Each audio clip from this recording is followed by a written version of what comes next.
할렐루야. 함께 내 영혼이 은총 입어 찬양함으로 고백하시겠습니다.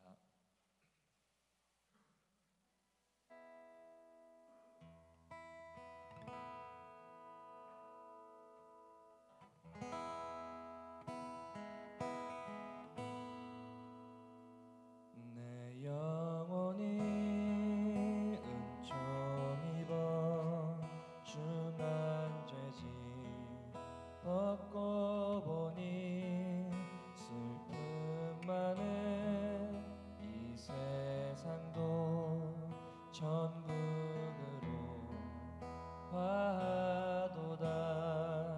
할렐루야 찬양하세. 내 모든 죄 사함 받고 주 예수와 동행하니 그 어디나 하늘나라.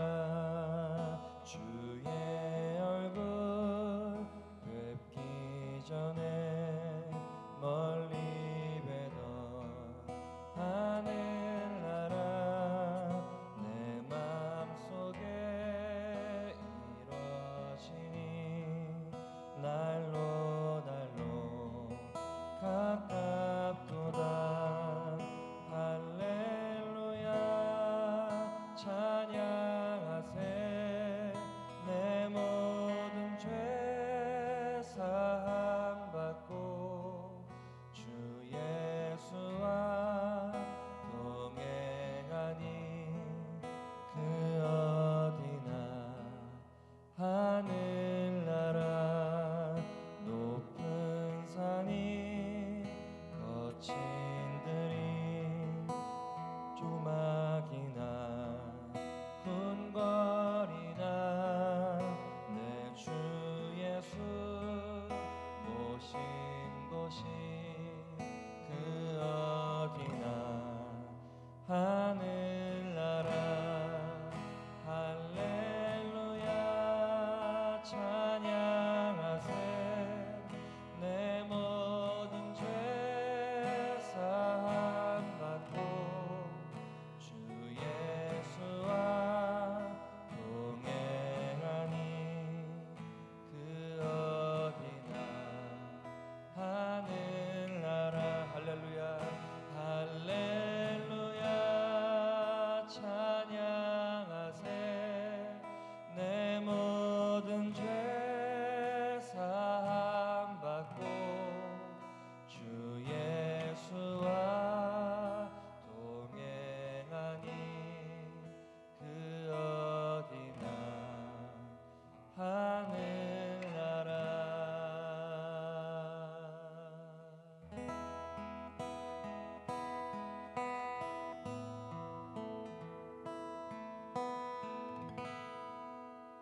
예수 나를 오라 하네. 예수 나를 오라 하네. 어디든지 주를 따라 주와 같이 가려네. 주의 인도하심 따라 주의 인도하심 따라 어디든지 주를 따라 주와 같이 가려네. 겟세마네 동산까지 주와 함께 가려 하네. 피땀 흘린 동산 따라 함께 가려네. 주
크신 영광 보여주며 나와 같이 하려네. 주의 인도하심 따라 주의 인도하심 따라 어디든지 주를 따라 주와 같이 주의 인도하심 따라 주의 인도하심 따라 주의 인도하심 따라 어디든지 주를 따라 주와 같이 가려네.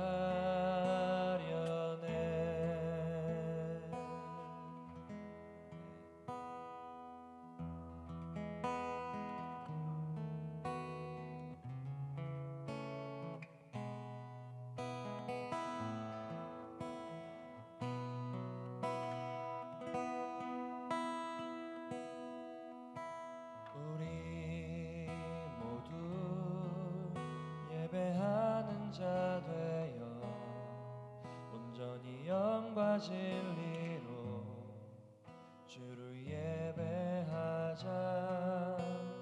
주가 우리와 함께 영원히 함께 하시고 마르지 않는 샘물로 우리 채우시니 우리 모두 예배하는 자 되어 온전히 영과 진리로 주를 예배하자. 주가 우리와 함께 영원히 함께 하시고 마르지 않는 샘물로 우리 채우시니 우리 모두 예배하는 자 되어 온전히 영과 진리로 주를 예배하자. 주가 우리와 함께 영원히 함께 하시고 마르지 않는 샘물로 우리 채우시리라.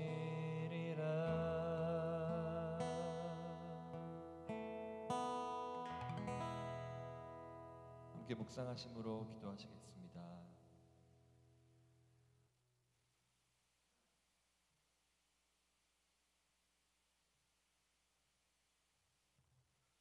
사랑해 주님 감사합니다. 내 집은 만민이 기도하는 집이라고 말씀하셨습니다. 우리는 주님 앞에 나와 늘 깨어 기도하는 자들이 되게 하여 주시옵소서. 그래서 하나님과 늘 친밀한 교제를 나눌 수 있는 저희들이 되게 하여 주시옵소서. 오늘 이 새벽에도 우리가 특별 새벽 기도를 맞이하여 함께 모였습니다. 우리가 기도를 통하여 하나님과 깊은 영적 대화를 나누게 하시고 말씀을 통하여 하나님의 세미한 음성을 깨닫고 분별할 수 있는 지혜를 주시고 또 세상에 나가 실천할 수 있도록 인도하여 주시옵소서. 여러 가지 모습으로 주님 앞에 나와 간구하는 또 부르짖는 우리 성도들의 기도 소리를 들어주시고 하늘의 문을 활짝 열어 주시옵소서. 답답하고 무거운 마음을 가지고 이 자리에 나온 심령들도 있습니다. 주님을 뜨겁게 만남으로 주님께서 주시는 참된 기쁨과 평안을 소유하게 하여 주시옵소서. 또 여러 가지 육체적인 질병과 고통과 다양한 모습으로 힘들어하고 아파하는 성도들이 있습니다. 성령님께서 기름 부어주시고 치유형으로 함께하여 주셔서 저들을 온전하게 하여 주시옵소서. 하나님의 살아계심을 체험하는 놀라운 역사가 나타나게 하여 주시옵소서. 인생의 다양한 계획과 비전을 가지고 준비하며 기도하는 성도들도 있습니다. 하나님, 저들의 비전을 통하여 하나님의 영광이 드러나게 하시고 저들의 삶의 지경이 활짝 열려지는 놀라운 역사가 나타나게 하여 주시옵소서. 오늘도 함께하여 주셨기를 간절히 기도하고 나며 예수 그리스도의 이름으로 기도드립니다. 아멘. 여호와께서 모세에게 말씀하여 이르시되 이스라엘 자손에게 말하여 이르라. 누구든지 여호와의 계명 중 하나라도 그를 범하였으되 만일 기름 부음을 받은 제사장이 범죄하여 백성의 허물이 되었으면 그가 범한 죄로 말미암아 흠없는 수송아지로 속죄 제물을 삼아 여호와께 드릴지니 그 수송아지를 회막문 여호와 앞으로 끌어다가 그 수송아지의 머리에 안수하고 그것을 여호와 앞에서 잡을 것이요 기름 부음을 받은 제사장은 그 수송아지의 피를 가지고 회막에 들어가서 그 제사장이 손가락에 그 피를 찍어 여호와 앞 곧 성소의 휘장 앞에 7번 뿌릴 것이며 제사장은 또 그 피를 여호와 앞 곧 회막 안 향단 뿔들에 바르고 그 송아지의 피 전부를 회막문 앞 번제단 밑에 쏟을 것이며 또 그 속죄 제물이 된 수송아지의 모든 기름을 떼어낼지니 곧 내장에 덮인 기름과 내장에 붙은 모든 기름과 두 콩팥과 그 위에 기름 곧 허리 쪽에 있는 것과 간에 덮인 거풀을 콩팥과 함께 떼어내되 화목제 제물의 소액에서 떼어냄 같이 할 것이요 제사장은 그것을 번제단 위에서 불사를 것이며 그 수송아지의 가죽과 그 모든 고기와 그것의 머리와 정강이와 내장과 똥 곧 그 송아지의 전체를 진영 바깥 재버리는 곳인 정결한 곳으로 가져다가 불로 나무 위에서 사르되 곧 재버리는 곳에서 불사를 지니라.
하나님 감사합니다. 초대교회 7 안수 집사를 세워 교회 사역을 효율적으로 힘있게 감당할 수 있도록 인도하신 주님, 저에게도 귀한 안수 집사를 세워 교회 공동체 유익을 위하여 힘쓰고 애쓸 수 있도록 인도하여 주시니 참으로 감사를 드립니다. 저들의 사역 속에 성령께서 함께하여 주셔서 주님이 주시는 능력과 지혜를 가지고 힘있게 사역하게 하여 주시고, 주어진 사역의 현장 속에서 하나님의 영광을 드러낼 수 있도록 축복하여 주시옵소서. 새벽을 깨우시는 주님, 특별 새벽기도를 통해 참 회개를 더욱 주를 찾고 의지하기를 바라면서 양영순 장로님, 우순정 권사님 드렸습니다. 성령의 은혜로 길을 인도하시는 주님께 모든 것을 맡기고 의지합니다. 이재관 장로님, 김은정 권사님 드렸습니다. 김인희 집사님, 또 윤춘하 권사님, 하나님의 도우심을 간구하며 귀한 예물을 드렸사오니 이 예물을 흠양하여 주시고 저들의 기도가 주님 안에서 아름다운 열매로 맺게 하여 주시고 늘 감사가 풍성하게 넘치는 놀라운 역사가 나타날 수 있도록 축복하여 주시옵소서. 이 모든 말씀 예수 그리스도의 이름으로 기도드립니다. 아멘.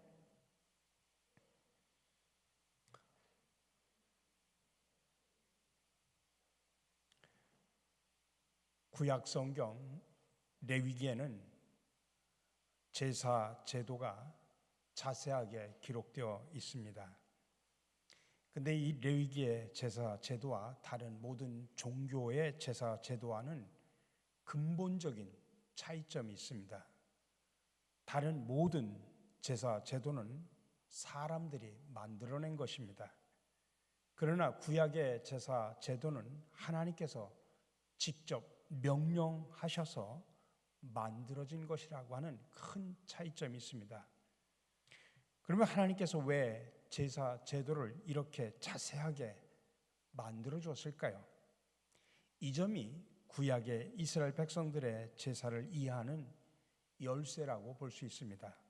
나아가 초대교회 이후로 오늘에 이르기까지 우리 기독교가 드려온 예배를 이해하는 핵심 내용이라고 볼 수 있습니다. 출애굽기 24장을 보면 하나님께서 이스라엘 백성들과 특별한 언약을 맺습니다. 이스라엘 백성이 출애굽기 20장 이하의 10계명을 중심으로 한 하나님의 말씀을 잘 지키면 하나님은 이스라엘의 하나님이 되실 것이고 이스라엘은 하나님의 거룩한 백성이 될 것이라고 하는 약속입니다. 그런데 이스라엘 백성들의 출애굽기 24장으로 넘어오면 하나님의 이 제의에 그들이 동의를 합니다. 그래서 하나님과 이스라엘 백성 사이에 언약이 체결이 됩니다. 그런데 하나님께서 그 언약을 맺을 때 특별한 의식을 치르도록 명하셨습니다. 출애굽기 24장 6절에서 8절에 보면 이렇게 기록되어 있습니다. 모세가 피를 가지고 반은 여러 양푼에 담고 반은 제단에 뿌리고 언약서를 가져다가 백성에게 낭독하여 듣게 하니 그들이 이르되 여호와의 모든 말씀을 우리가 준행하리이다.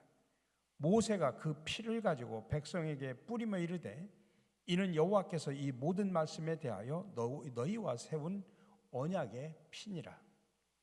한마디로 피로 언약을 맺었다는 이야기입니다. 내용을 더 자세히 살펴보면 하나님께서 모세에게 제물을 잡고 그 피를 받으라고 그랬습니다. 그리고 그 피를 둘로 나누라. 그래서 그 피의 반은 하나님을 상징하는 제단에다가 뿌리고 나머지 반은 이스라엘 백성들에게 뿌리라고 했습니다. 그러니까 언약의 피를 하나님과 이스라엘 백성들이 함께 바른 셈입니다. 이렇게 피로 언약 의식을 체결한 것은 이런 의미가 담겨져 있습니다. 이 피는 생명을 상징하는 것이다. 만약 언약의 한쪽 당사자가 이 언약을 파기하면 자신의 생명을 내놓아야 한다라고 하는 의미가 이 속에 담겨져 있습니다. 그래서 언약을 체결한 뒤에 하나님께서는 어떤 일이 있어도 그 언약에 신실하게 지켜주셨습니다. 물론 이스라엘 백성도 그 언약을 철저하게 지켜야만 했습니다. 근데 재미있는 것은 이 언약 뒤에 바로 이스라엘 백성들에게 제사 제도를 지키라고 말하고 있습니다. 그래서 먼저 성막을 짓게 하셨고 제사장을 세우게 하셨고 또 하나님께 제사를 드리도록 했습니다. 왜 언약을 체결하자마자 바로 제사 제도를 말씀하셨을까요? 여기 이 제사 제도에 깊은 뜻이 있습니다. 하나님께서는 이스라엘 백성들을 너무나 잘 아셨습니다. 아니, 우리 인간을 너무나 잘 아셨습니다. 비록 이스라엘 백성이 언약을 체결하면서 하나님의 말씀을 지키겠다고 굳게 약속하고 다짐했지만 앞으로 이스라엘 백성들이 하나님의 말씀을 미리 어길 것을 아셨습니다. 이스라엘 백성들이 이 언약을 깨트릴 것을 아셨다는 이야기죠. 결국 저들이 언약을 파기한 대가로 피를 흘리지 않으면 안 될 것을 아셨다는 이야기입니다. 그래서 하나님께서는 미리 피할 길을 마련하신 것입니다. 언약이 파괴된 것을 회복할 수 있는 길을 마련해 놓으셨습니다. 그게 바로 제사 제도라고 하는 것입니다. 이스라엘 백성을 대신해서 자기들이 언약을 파괴했으니까 자기들이 죽어야 되는데, 생명을 내놔야 되는데 자기들이 죽을 수 없으니까 제물들을 하여금 피를 흘리게 해서 언약 파괴의 대가를 치르게 하신 겁니다. 하나님과의 언약 관계를 그래서 다시 회복하게 하신 것입니다. 그래서 제사 제도의 핵심은 뭐냐면 하나님과의 깨어진 언약을 다시 회복하는 데 있습니다. 하나님과의 화해입니다. 하나님의 백성이 하나님과의 언약을 깨트렸을 때 이것을 다시 회복할 수 있는 은혜의 자리로 만든 것이 바로 제사 제도입니다. 결국 제사는 하나님께서 이스라엘 백성들에게 지으신 무거운 의무가 아니라 더할 수 없는 은혜요, 축복이라는 사실을 우리는 영적으로 깨달아야 됩니다. 오늘 우리의 예배가 그렇다는 이야기입니다. 우리가 하나님께 나아갈 수 있는 구체적인 통로가 바로 예배입니다. 하나님과의 구체적인 만남의 자리입니다. 하나님과의 언약을 회복할 수 있는 축복의 자리입니다. 그래서 우리가 예배를 드릴 수 있다고 하는 것이 얼마나 큰 은혜요, 축복인지 우리는 알아야 됩니다. 그러니 사랑하는 성도 여러분, 그러므로 예배는 하나님께서 우리에게 주신 가장 소중한 선물임을 믿으시기 바랍니다. 오늘 본문에는 제사 제도 가운데 특별히 속죄 제사에 대해서 이야기를 하고 있습니다. 이 속죄 제사는 간단히 말해서 하나님 앞에 지은 죄를 사함받고 그 죄 때문에 생긴 하나님과의 잘못된 관계를 회복하는 제사를 의미합니다. 그럼 우리가 속죄 제사를 통해서 우리가 죄를 씻기 위해서 구체적으로 어떻게 해야 할까? 첫 번째로는 죄를 깨달아야 됩니다. 14절에 보면 그 범한 죄를 깨달으면, 또 23절에 보니까 그 범한 죄의 깨우침을 받거든, 28절에 보면 그 범한 죄의 깨우침을 받거든, 계속 반복해서 이야기합니다. 이렇듯 속죄 제사는 지은 죄의 깨달음에서부터 시작이 된다는 것을 강조하고 있는 것입니다.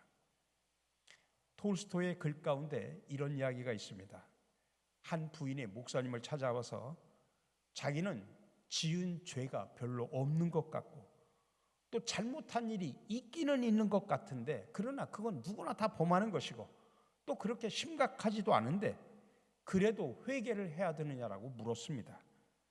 그때 목사님이 그 부인에게 밖으로 나가서 작은 돌멩이를 당신의 치마폭에 가득 담아서 주워오라고 이야기했습니다.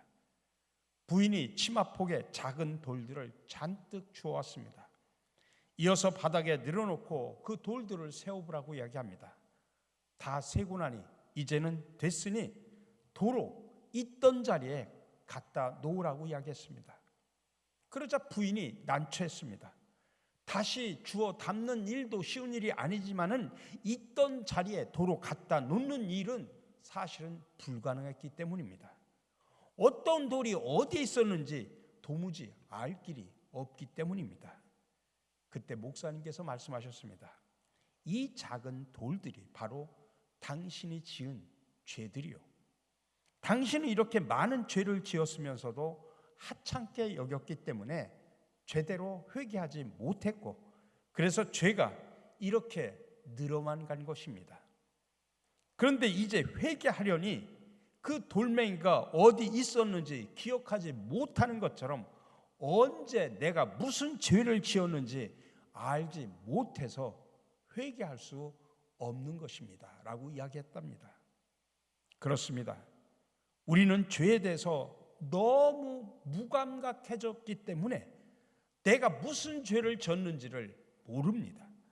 아니, 내가 죄를 저질러 놓고도 그게 죄인지조차도 모릅니다.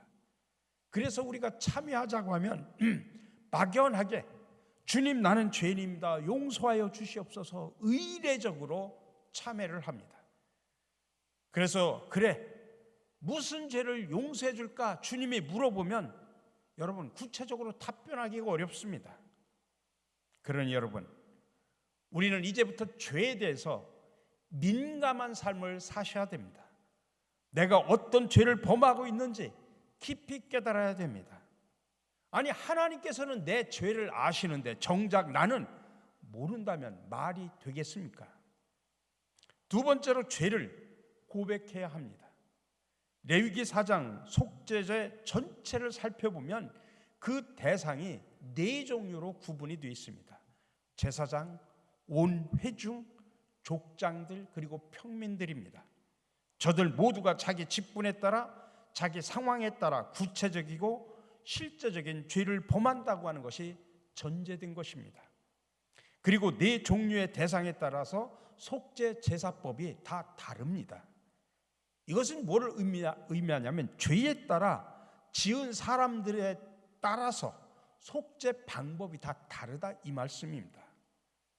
그렇습니다. 우리는 지은 죄에 따라 철저하게 하나님께 그 죄를 고백해야 합니다.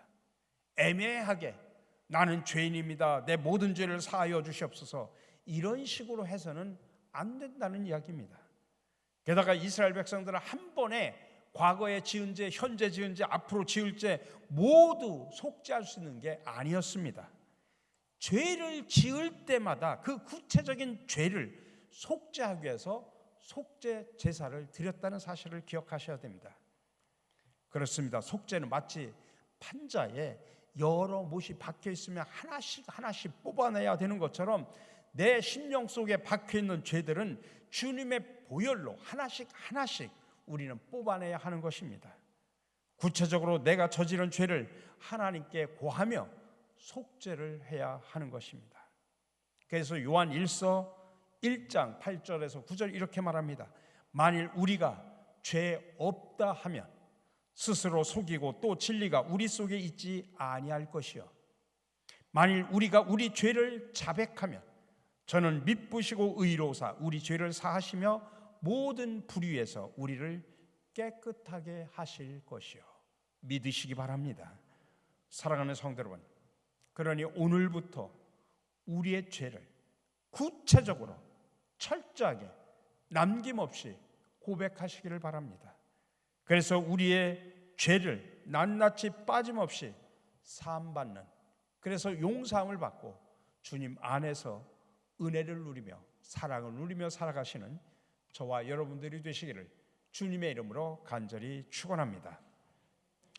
사랑과 은혜의 주님, 우리의 죄가 생각날 때마다 속죄하게 하여 주시옵소서. 그리하여 하나님과 맺은 온전한 언약의 관계를 회복하게 하여 주시옵소서. 항상 하나님의 은혜를 기억하고 감사하는 저희들이 되게 하여 주시옵소서. 이 모든 말씀 예수 그리스도의 이름으로 기도드립니다. 아멘. 오늘 주신 말씀을 기억하면서 주님, 막연하게 전 죄인입니다, 용서하여 주시옵소서가 아니라 구체적으로 어떠한 죄를 내가 지었는데 하나님 이 죄를 십자가의 보혈의 피로써 씻어 주시옵소서. 구체적으로 낱낱이 고백하며 용서함 받고 또 은혜 받고 돌아가는 복된 시간 되도록 기도해 주시기 바랍니다.